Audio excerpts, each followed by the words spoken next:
ये Roman Reigns के title reign को नापने की सुप्रीमेसी का एक कैजुअल तरीका अगर मैं आपको दिखाऊं तो ये पता नहीं किसने ही बनाया है, पता नहीं सही भी है या नहीं है, लेकिन है बड़ा फनी कि जो रोमन रेंस का एक टाइटल रेन रहा जो पेबैक में शुरू हुआ था, जब रोमन रेंस कोविड के बाद आए थे, तब से लेकर अब जब वो कोडी रोड से हारे, उस दौरान कितने बच्चे पैदा हुए हैं, तो ये नंबर है 442 मिलियन बच्चों का। और लोग ये कह रहे हैं कि वाह क्या क्या ग्रेटेस्ट पीरियड में इन बच्चों ने अपना जन्म लिया, क्योंकि उसके बाद जो बच्चे पैदा हुए वो तो फिर थोड़े दुर्भाग्यवश है कि रोमन के टाइटल रेन में उनको इस दुनिया में आने का मौका नहीं मिला।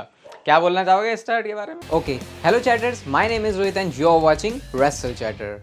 वेलकम है गाइस आपका वॉइस ऑफ रेसलिंग के एक और नए एपिसोड में। और रेसलमेनिया 40 से आपको याद होगा अपनी अलग अलग तरह तरह की वीडियो में मैंने आपको बताया था कि शायद रिकिशी की इन्वॉल्वमेंट हो सकती है, क्योंकि उनका पूरा सेंस बन रहा है जिमी और जे ऊसो के मैच में। अगर रिकिशी आ जाते हैं किसी भी तरीके से तो उससे बेस्ट कोई तरीका हो नहीं सकता। तो अब ये हुआ क्यों नहीं, इसके बारे में खुद जे ऊसो ने ही बता दिया। और हम क्या चाह रहे थे, जे ऊसो खुद कितना चाह रहे थे, वो कहते हैं कि मैं चाह रहा था कि मेरे जो पिताजी हैं, हमारे जो पिताजी हैं, वो इस मैच का पार्ट बने, क्या पता वो एक स्पेशल गेस्ट रेफरी हो सकते थे। लेकिन फिर जे ऊसो बोलते हैं कि वो काम भी उतना आसान नहीं था, क्योंकि रेफरी को भी बहुत कुछ करना पड़ता है, तो शायद उस टाइम पर वो एक सूटेबल चीज नहीं थी। बट डेफिनेटली वो ये बोलते हैं कि आने वाले टाइम में भी बहुत सारे ऐसे मौके हैं, तो शायद हमारे पिताजी का, हमारे बाबूजी का वहां पे कोई रोल हो सकता है। ये जो उसने बताया, तो मतलब मैंने आपको बताया था कि भाई मैं अपनी बात करने वाला इस रिकिशी वाली चीज के बारे में, क्योंकि रिकिशी से बोलते ही हैं, हो तो कुछ नहीं रहा था, तो इसलिए नहीं हो पाया क्योंकि प्लान हुआ था। बट फिर ये जे उसने उसका अच्छा सा एक्सप्लेनेशन दे दिया है। नेक्स्ट हम बात करते हैं रोमन रेंस के बारे में और उनके समर स्लैम के स्टेटस के बारे में। तो सबसे पहले तो मैं आपको एक ट्वीट दिखाता हूं जो कि ज़ेरो न्यूज़ की तरफ से, यहाँ पे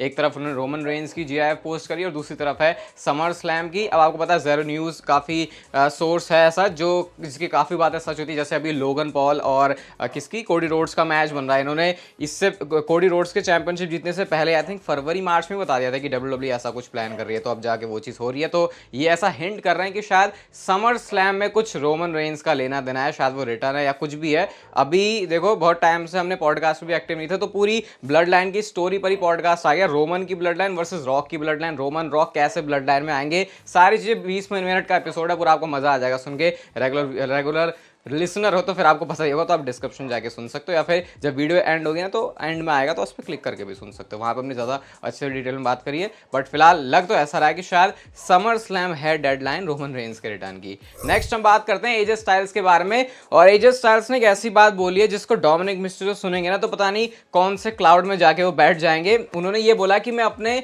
गिमिक को कुछ ऐसा बनाना चाहता हूँ कि जब मैं एरिना में एंटर करूँ, जब मैं स्टेडियम में एंटर करूँ, तो मेरे को डोमिनिक मिस्टीरियो से ज़्यादा बू मिले। अब आप ये सोचो, एजे स्टाइल्स वो बंदा है जो प्रोफेशनल रेसलिंग में कितने सालों से अपना लोहा मनवा चुका है। अगर वो डोमिनिक मिस्टीरियो के लेवल पर जाना चाहता है तो किस लेवल का काम डोमिनिक मिस्टीरियो ने कर दिया। और मुझे लगता है कि लोग इतना ज्यादा एजे स्टाइल्स को पसंद करते हैं कि शायद डोमिनिक जैसा वो होगा भी नहीं, तो एक अलग बेंचमार्क थोड़ा सेट कर रहे हैं वो। लेकिन जैसे रैंडी ओर्टन ने बोला था कि मेरा जो क्राउड है उसने कभी मेरा म्यूजिक तो नहीं गाया, तो यूएसए क्राउड ने जो है अगले ही शो में गा दिया। तो शायद एजे स्टाइल्स को खुश करने के लिए लोग ऐसी मुहिम चला सकते हैं कि भाई इसको जितना ज्यादा है बूस्ट कर सको, तो बूस्ट तो होंगी लेकिन उनको सपोर्ट करने के लिए। एंड जब उनसे रॉक के साथ मैच करने के बारे में पूछा जाता है 1-on-1, तो भी एजे स्टाइल्स कुछ अलग ही सोच के बैठे हैं कि अपने हील गिमिक के साथ पता नहीं क्या ही करेंगे। उन्होंने बोला कि मतलब क्योंकि रॉक अभी हील है, तो उन्होंने बोला यार देखो रॉक अगर अच्छा बंदा है तो ठीक है, मैं कर सकता हूं ये, मैं अपने आप को एक नेक्स्ट लेवल पे ही लेके जाना चाहता हूं। तो एजे स्टाइल्स की इस उम्र में भी जो डेडिकेशन है तगड़ी दिख रही है। और उन्होंने बोला भी है कि भाई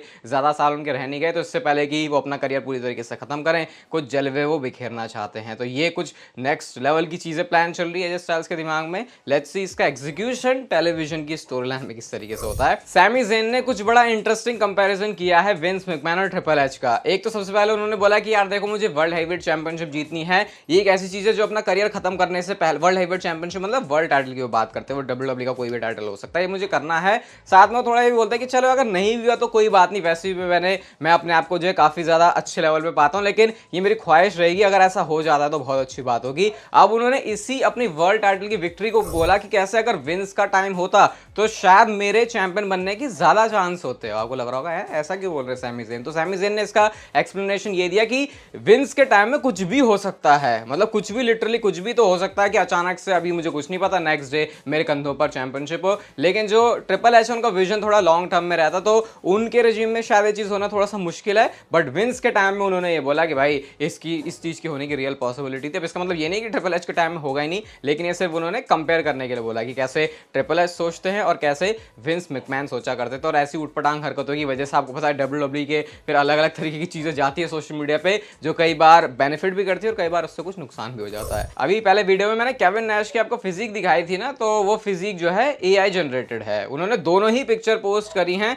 बट कैप्शन उनका बयां करते हैं वो मेरे से थोड़ा सा मिस हो गया था। तो एक्चुअल में जो फोटो है वो ये है, मैं इसलिए बता रहा हूँ कि आपको ऐसा लगे कि भाई मैं आपको कोई गलत चीज़ बता रहा हूँ। वो मेरे को वही मैंने देखा तो मैंने वैसे ही शेयर कर दिया था। बाकी हो जाता है, गलती हो जाती है, ऐसी कोई बात नहीं है। एक तो ये कहने लगा कि देखो भाई आज मैंने इसे पकड़ लिया है, ये नकली बातें हमको बताता है। King and queen of the ring इस प्रीमियम लाइव इवेंट की बात करते हैं। एक तो उन्होंने king and queen of the ring tournament भी है, वो पेपर व्यू का भी नेम है। तो भाई मेरे से तो बड़ा मुश्किल हो रही है इसको बोलने में, नाम भी इस बार छोटा नहीं करे, पहले मेहरबानी करके छोटा कर दिया था। कार्ड आप इसका देख सकते हो, मुझे बताना आपको कैसा लग रहा है। Cody versus Logan, Sami versus Bronson versus Gable, ये मस्त मैच है बहुत।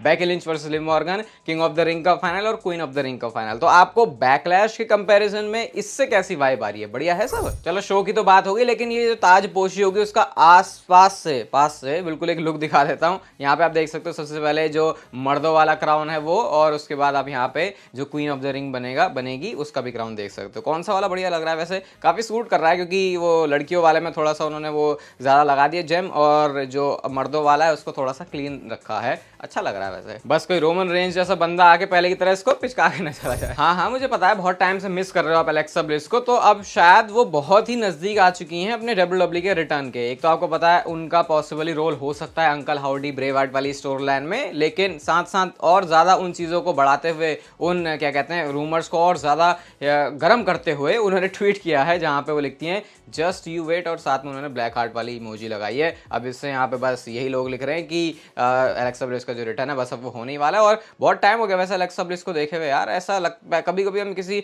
सुपरस्टार को लगातार देखते तो लगता है यार हो गया ठीक है, लेकिन जब वो एब्सेंस में होता तो लगता है यार नहीं जरूरत है इसकी विमेन रोस्टर में, और शायद वो चीज बहुत जल्दी होने वाली है। क्या blood line versus blood line ऐसा कुछ मैच हो सकता है किंग ऑफ द रिंग के टूर्नामेंट के फाइनल में? तो देखो अगर जे उसो इधर गुंथर को हरा के आगे बढ़ जाते हैं, उधर से टामा टोंगा एंड तक आ जाते हैं, तो WWE रॉ वर्सेस स्मैकडाउन को कुछ ऐसा सेटअप बना सकती है कि रॉ से भी जो बंदा है वो ब्लड लाइन से बिलोंग करता है, मतलब अभी ब्लड लाइन में, लेकिन ब्लड लाइन में वो है पहले से, जे उसो की बात मैं कर रहा हूं, और टामा टोंगा तो भी आपको पता है बैड ब्लड लाइन में है। तो ये किंग ऑफ द रिंग का यूज करके ब्लड लाइन की स्टोरी को भी आगे बढ़ा सकते हैं, और हो सकता है इसकी वजह से जे उसो चाहते तो कभी नहीं थे, लेकिन उनको अपने जो पाथ है उसको क्रॉस करना पड़ेगा उस ब्लड लाइन से होते हुए जिस ब्लड लाइन को भी वो पसंद नहीं करते। तो ये एक बहुत बढ़िया मैच है जो कि WWE बना सकती है, लेकिन ये पहले तब होगा जब जे उसो गुंथर को हराएंगे, क्योंकि वो अपने आप में एक बहुत बड़ी बात है। एंड इस समय जे उसो के लिए माहौल भी कुछ चेंज हो गया भाई, लोगों ने थोड़ा सा नफरत फैलाना शुरू कर दिया है जे उसो के लिए। अब ऐसा इसलिए हुआ क्योंकि लोगों को इलिया ड्रैगुनोव वर्सेस गुंथर का मैच देखना था, क्योंकि ये पहले भी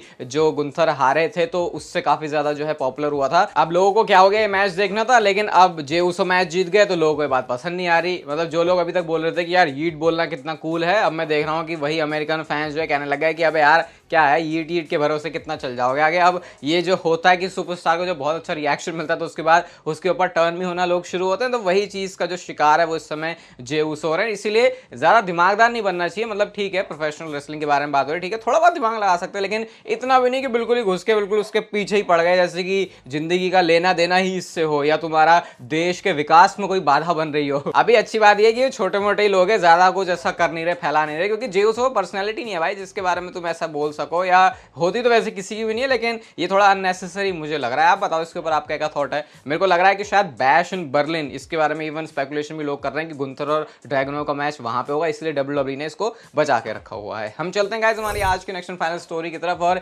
ये है सीएम पंक के बारे में। अब देखो सीएम पंक की वैसे तो सर्जरी हुई है, लेकिन इसके बारे में मेल्जर चिचा का ये कहना है कि सर्जरी सुन के ऐसा लगता है कि जो रिकवरी टाइम है वो बहुत ज्यादा लंबा होने वाला है, लेकिन सीएम पंक के केस में ऐसा नहीं है। वो इवन फिट हो सकते हैं पूरी तरीके से समर स्लैम के लिए, और समर स्लैम में फिर WWE वो मेगा मैच, वो blockbuster match Drew McIntyre versus CM Punk, उसको बुक कर सकती है। और शायद हो सकता है तब तक जो ड्रू मैकिंटायर है उनके पास चैंपियनशिप आ जाए। और वैसे भी समर स्लैम एक इतना बड़ा शो है कि WWE के ऊपर प्रेशर भी तगड़ा है, उनको तगड़े तगड़े सुपरस्टार्स को बुक करना है, तो शायद इस वजह से फिर सीएम पंक हो सकता है अच्छे से रिकवरी कर रहे हैं और समर स्लैम तक वो वापस भी आ जाएंगे और पॉसिबली एक मैच में भी कंपीट करने वाले हैं। और अगर आपको यार ये वाली वीडियो अच्छी लगी तो लाइक जरूर कर देना, चैनल को सब्सक्राइब कर दो ऐसी और वीडियोस के लिए, और तब तक फिर लेते रहो जिंदगी के मजे।